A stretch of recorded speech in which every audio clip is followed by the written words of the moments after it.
Hello everyone, அஸ்ஸலாமு அலைக்கும். Welcome to taste of Chennai.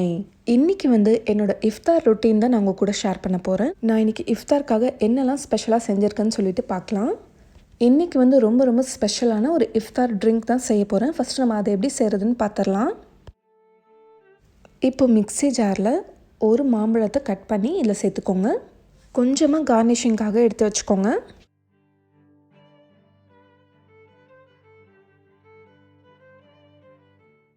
அடுத்தது மாதுளை ஒரு 1/2 கப் அளவுக்கு எடுத்திருக்கேன். கொஞ்சமாக போட்டாலே போதும். இதில் மேங்கோட டேஸ்ட்டு தான் அதிகமாக இருக்கணும். அடுத்தது ஒரு சின்ன சைஸ் வாழைப்பழத்தை கட் பண்ணி இதில் சேர்த்துக்கோங்க. இதில் கொஞ்சமாக நான் கார்னிஷிங்காக எடுத்து வச்சுக்கிறேன். இப்போ இதில் 1 கப் பால் சேர்த்துக்கிறேன்.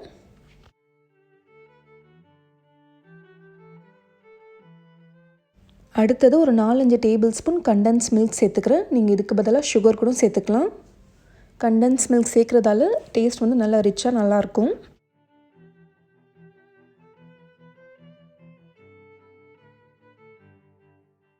இப்போ இதை நம்ம நல்லா பிளெண்ட் பண்ணிக்கலாம்.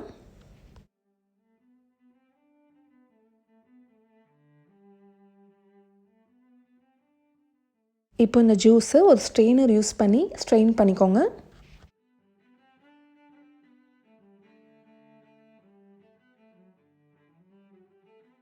இப்போ இதில் திரும்ப ஒரு 1/2 லிட்டர் பால் நான் சேர்க்குறேன். காய்ச்சின பால் ஃப்ரிட்ஜில் வச்சு சேர்த்துக்கோங்க. பால் நல்லா ஜில்லுன்னு இருக்கணும்.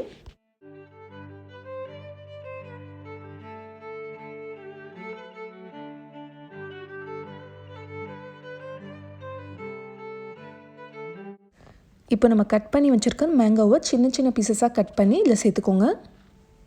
அடுத்தது வாழைப்பழமும் சின்ன சின்ன பீசஸாக கட் பண்ணி சேர்த்துக்கலாம். கேரட் ஒரு 1/2 கப் நல்லா துருவி வச்சுருக்கேன், அதை சேர்த்துக்கோங்க. கேரட் சேர்க்குறதால பார்க்குறதுக்கு நல்லா கலர்ஃபுல்லாக இருக்கும்.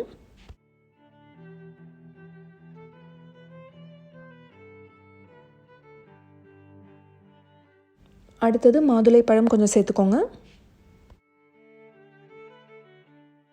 அடுத்தது நட்ஸ் சேர்த்துக்கலாம். நான் பாதாமும் பிஸ்தா சேர்க்குறேன். உங்களுக்கு எந்த நட்ஸ் பிடிக்குமோ நீங்கள் அதை சேர்த்துக்கோங்க.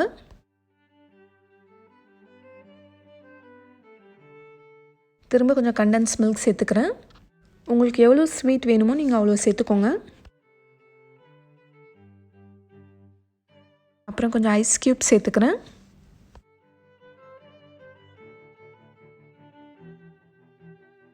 ஃபைனலாக கொஞ்சம் சப்ஜா விதை சேர்த்துக்கலாம். இப்போ இதை நல்லா மிக்ஸ் பண்ணிக்கலாம். இது பார்க்குறதுக்கு இன்னும் உங்களுக்கு நல்லா கலர்ஃபுல்லாக வேணும்னா இதில் நீங்கள் மேங்கோ எசன்ஸ் இல்லைனா பாதாம் எசன்ஸ் அந்த மாதிரி செய்தால் பார்க்குறதுக்கு நல்லா எல்லோயிஷ் கலரில் ரொம்ப அழகாக இருக்கும். இப்போ ரொம்ப ரொம்ப ஹெல்த்தி அண்ட் ரொம்ப ரொம்ப ரெஃப்ரெஷிங்கான ஃப்ரூட் மிக்ஸ் ஜூஸ் ரெடி ஆயிடுச்சு. இது இஃப்தாருக்கு கண்டிப்பாக ட்ரை பண்ணி பாருங்கள். ரொம்ப ரொம்ப சூப்பராக இருந்துச்சு.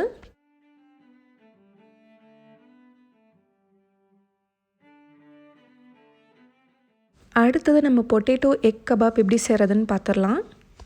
ஒரு பெரிய சைஸ் உருளைக்கிழங்கு நான் பாயில் பண்ணி வச்சுருக்கேன். இது தண்ணியில் ரொம்ப நேரம் நீங்கள் சோக் பண்ண விடக்கூடாது. ரொம்ப ட்ரையாக தான் இருக்கணும். நீங்கள் பாயில் பண்ணதுக்கப்புறமா உடனே தண்ணியிலேருந்து எடுத்து கொஞ்சம் நேரம் ஃப்ரிட்ஜில் வச்சுருங்க. இப்போ நம்ம உருளைக்கிழங்கை நல்லா கிரேட் பண்ணி எடுத்துக்கலாம்.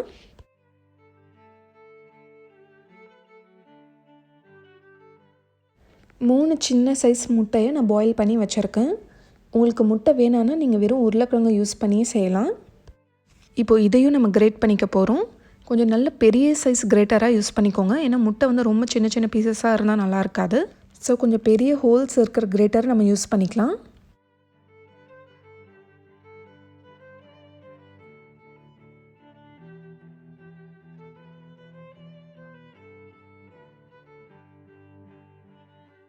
இப்போது இதில் 1 டீஸ்பூன் சால்ட் சேர்த்துக்கலாம்.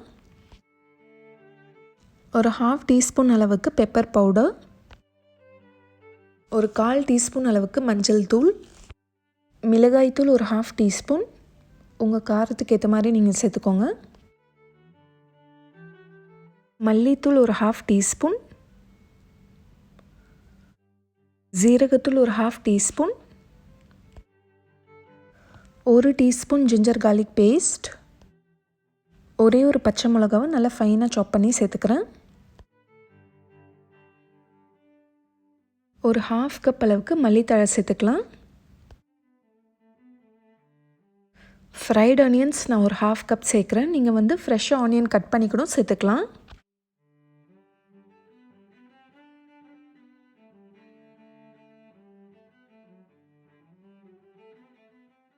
இப்போ இது எல்லாத்தையுமே சேர்த்து நல்லா மிக்ஸ் பண்ணிக்க போகிறோம். ஃப்ரைட் ஆனியன் சேர்க்குறதால டேஸ்ட் வந்து ரொம்ப நல்லாயிருக்கும். இப்போ 2 கையிலையுமே நல்லா எண்ணெய் தடவிக்கோங்க. இப்போ இதை கட்லெட் ஷேப்பில் நம்ம ஷேப் பண்ணிக்கலாம்.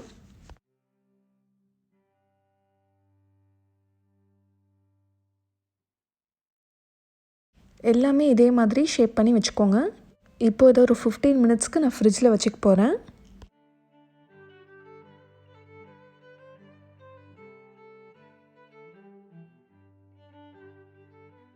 இப்போ இது கோட்டிங் பண்ணுறதுக்காக ஒரே ஒரு முட்டையை நல்லா பீட் பண்ணி வச்சுக்கலாம்.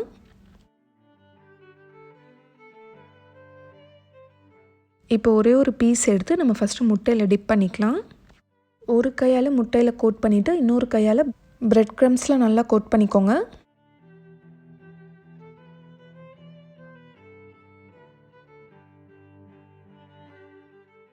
இதே மாதிரி நம்ம எல்லாமே ரெடி பண்ணிக்கலாம்.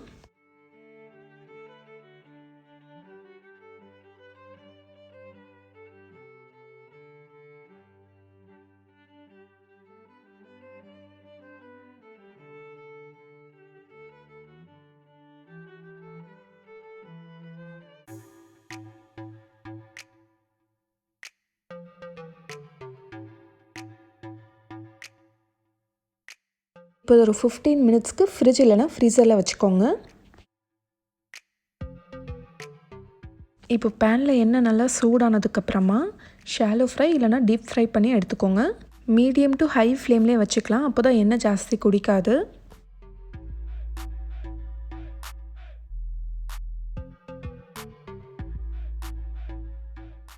ஒரு சைட் கோல்டன் ப்ரௌன் ஆனதும் இன்னொரு சைட் திருப்பி போட்டுருங்க. இந்த ஸ்நாக் நம்ம ஃப்ரீசரில் கூட ஸ்டோர் பண்ணி லேட்டர் யூஸ்க்காக வச்சுக்கலாம்.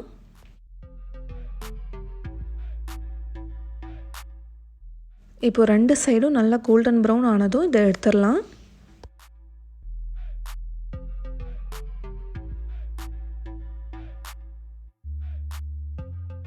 இது ரொம்ப ஈஸியான எம்மியான ஸ்நாக் தான். இப்போ உள்ள டெக்ஸ்சர் எப்படி இருக்குன்னு பார்க்கலாம்.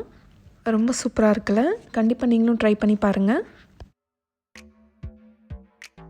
அடுத்தது நோம்பு கஞ்சி செய்ய போகிறோம். இது ஏற்கனவே பார்த்த ரெசிபி தான். ஸோ ரொம்ப குயிக்காக பார்த்துடலாம். ஒரு 1/2 கப் அளவுக்கு பச்சரிசி எடுத்திருக்கேன். நீங்கள் வந்து பாஸ்மதி ரைஸ் இல்லைனா வந்து ஜீரக சம்பா ரைஸ் எது வேணால் எடுத்துக்கலாம். அடுத்தது 1/4 கப் அளவுக்கு பாசி பருப்பு சேர்த்துக்கோங்க. நீங்கள் எந்த கப்பால் ரைஸ் மெஷர் பண்ணுறீங்களோ அதுக்கு பாதி அளவு வந்து பாசி பருப்பு எடுத்துக்கணும். அடுத்தது 1 டேபிள் ஸ்பூன் அளவுக்கு கடலைப்பருப்பு, ஒரு 1/2 டீஸ்பூன் அளவுக்கு வெந்தயம் சேர்த்துக்கோங்க. இப்போ அரிசி பருப்பு எல்லாமே வாஷ் பண்ணிவிட்டு தண்ணியில் ஒரு 1/2 அன் ஹவருக்கு ஊற வச்சிடலாம். இப்போ குக்கரில் 1 டேபிள் ஸ்பூன் நெய் 1 டேபிள் ஸ்பூன் எண்ணெய் சேர்த்துக்கலாம். எண்ணெய் நல்லா சூடானதுக்கப்புறமா 2 பீஸ் பட்டை 4 கிராம்பு 4 ஏலக்காய் சேர்த்துக்கோங்க. இது கூடவே கொஞ்சமாக முந்திரி பருப்பு சேர்த்துக்கிறேன். இது வந்து ஆப்ஷனல் தான், வேணான்னா விட்டுடலாம். ஒரு மீடியம் சைஸ் வெங்காயம் கட் பண்ணி வச்சுருக்கேன், அதையும் சேர்த்துக்கோங்க. இப்போ ஜஸ்ட் ஒரு 2 மினிட்ஸ்க்கு வதக்கிக்கோங்க. ரொம்ப கலர் வரணுன்ட்டு அவசியம் இல்லை. இது கூடவே ஒரு 5 பல் பூண்டு சேர்த்துக்கிறேன்.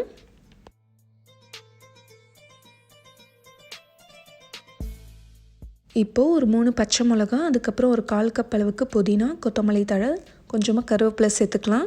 இப்போ இதையும் கொஞ்ச நேரத்துக்கு நல்லா வதக்கிக்கோங்க. அடுத்தது ஒரே ஒரு tablespoon ginger garlic paste சேர்த்துக்கலாம். அதோட பச்சை வாசனை போகிற வரைக்கும் இதை நல்லா வதக்கிக்கோங்க.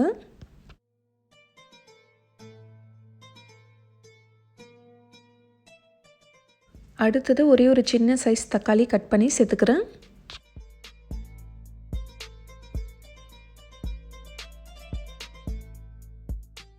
அடுத்தது ஒரே ஒரு கேரட் கட் பண்ணி சேர்த்துக்கிறேன்.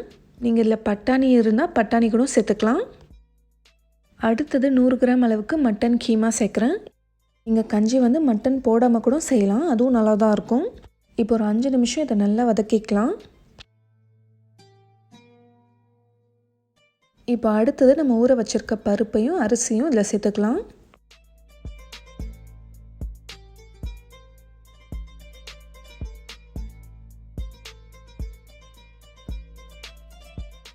சேர்த்துட்டு இதை நல்லா மிக்ஸ் பண்ணி விட்டுருங்க. அரிசியும் பருப்பு வேகிறதுக்கு தேவையான அளவு தண்ணி ஊற்றிக்கோங்க. நீங்கள் எவ்வளோ தண்ணி ஊற்றினாலுமே இது வந்து நல்லா அப்சர்வ் பண்ணிக்கும். தேவையான அளவு உப்பு சேர்த்துட்டு நல்லா மிக்ஸ் பண்ணி விட்டுருங்க. இப்போ குக்கரை க்ளோஸ் பண்ணிவிட்டு லோ ஃப்ளேமில் ஒரு 15 நிமிஷத்துக்கு நம்ம வேக வச்சு எடுத்துக்கலாம். விசில் போட்டு தான் வேக வைக்கணும். நீங்கள் லோ ஃப்ளேமில் வச்சு தான் இது நல்லா குக் ஆகும். இப்போ குக்கரில் ப்ரெஷர்லாம் போனதுக்கப்புறமா நம்ம ஓப்பன் பண்ணி பார்க்கலாம். இப்போ பாருங்கள், நல்லா அந்த மாதிரி குழைவாக வெந்திருக்கணும். இப்போது ரொம்ப இது திக்காக இருக்கிறதால நான் 1 கப் தண்ணி சேர்க்குறேன்.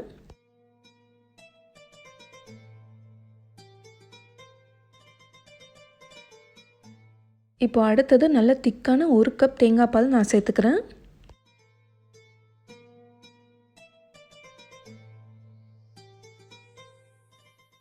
இப்போ இதை நல்லா மிக்ஸ் பண்ணி விட்டுக்கோங்க. ஒரு 5 நிமிஷம் இது நல்லா கொதிக்கட்டும். இந்த மாதிரி நல்லா லிக்விட் கன்சிஸ்டன்சியில் தான் இருக்கணும். இது ஆறுனதுக்கப்புறமா இது நல்லா திக்காயிரும். இப்போ ரொம்ப ரொம்ப ஹெல்த்தி அண்ட் டேஸ்டியான நோம்பு கஞ்சி ரெடி ஆயிடுச்சு. இந்த மெத்தடில் நீங்கள் ஒரு தடவை ட்ரை பண்ணி பாருங்கள். கண்டிப்பாக உங்களுக்கு ரொம்ப பிடிக்கும். இந்த மெஷர்மெண்ட்டில் பார்த்திங்கன்னா 5லேருந்து 6 பேர் வரைக்கும் இது வந்து குடிக்கலாம். நம்ம கொஞ்சமாக அரிசி போட்டாலே பார்த்திங்கன்னா உங்களுக்கு வந்து ஜாஸ்தி குவான்டிட்டி வந்து கிடைக்கும். ஸோ உங்கள் வீட்டில் எத்தனை பேர் இருக்கீங்களோ அதுக்கேற்ற மாதிரி நீங்கள் மெஷர் பண்ணி போட்டுக்கோங்க. இன்றைக்கி நம்ம பார்த்த 3 ரெசிபியுமே உங்கள் எல்லாருக்குமே ரொம்ப பிடிச்சிருக்கும், ரொம்ப யூஸ்ஃபுல்லாக இருக்கும்னு நம்புகிறேன். யூஸ்ஃபுல்லாக இருந்தால் நிறைய பேருக்கு ஷேர் பண்ணுங்கள். இந்த மாதிரி நிறைய டிஃப்ரெண்ட்டான இஃப்தார் ரெசிபிஸ் நம்ம சேனலில் வரப்போகுது. அதெல்லாம் மிஸ் பண்ணாமல் பார்த்துட்டே இருக்கணும்னா நம்ம சேனல் டேஸ்ட் ஆஃப் சென்னையை மறக்காமல் சப்ஸ்கிரைப் பண்ணுங்கள்.